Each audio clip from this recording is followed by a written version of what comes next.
Black Hawk landing in Afghanistan. Media frenzy. The war over America's wars intensifies. Love for the troops. There is no doubt that our U.S. troops have contributed to a reduction in violence in Iraq. Love by the troops. A visit to that Iraqi guy who supports his plan. What is the timetable? Up to 2010, to the end of the 2010s. Some schmoozing with the Surge General. It's the National Police, the Iraqi National Police, and the Iraqi Army, together obviously with our forces that have done a terrific job here. The sweep of history. To be a strong U.S. ally. The reason for it all. We went to Afghanistan first because it is the central front in the war against terrorism. A non-denial denial. I continue to say that Jerusalem will be the capital of Israel, and I have said that before, and I will say it again.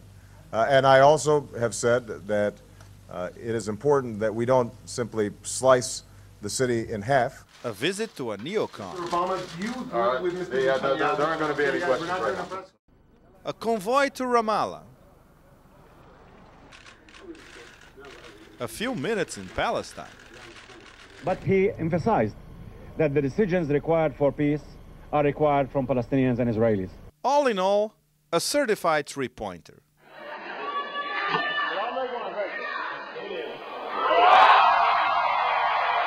But behind all the hoopla, what is the real deal behind the Middle East Central Asia leg of Barack Obama's world tour?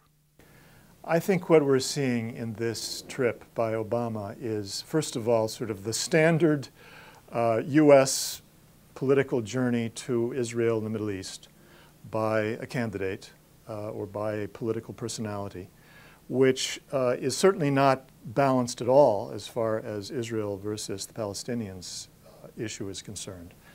You can see, symbolized in the fact that he spent only less than an hour with the representative of the Palestinian people versus meeting the three top political leaders of Israel for hours and hours, that this trip is simply a continuation of the standard approach taken by U.S. political figures to this issue. The surge in Afghanistan, of course, is becoming the standard democratic viewpoint that the Afghan war is a good war, the Iraq war, if not a bad war, then it's a war that we must de-emphasize and take troops from to feed the war in Afghanistan. And I think that this is certainly going to become sort of the centrist view in the United States, if it isn't already today. The military leadership, not just the military-industrial complex, but the U.S. military leadership itself is very, very concerned about maintaining access to a set of about 5 major bases, at the very least, in Iraq for a very long time. They have a planning assumption based on the use of the 5, what they call contingency operating bases in Iraq. This is part of a broader structure of military empire, if you will, in the Middle East and Central Asia, which Admiral Fallon, when he was CENTCOM commander, was the key person in planning. Fallon had as the centerpiece of his Middle Eastern, Central Asia set of bases, Bagram Air Force Base, or Air Base, in Afghanistan.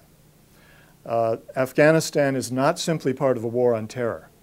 It is also part of a military empire in the Middle East. It is the centerpiece of that military empire.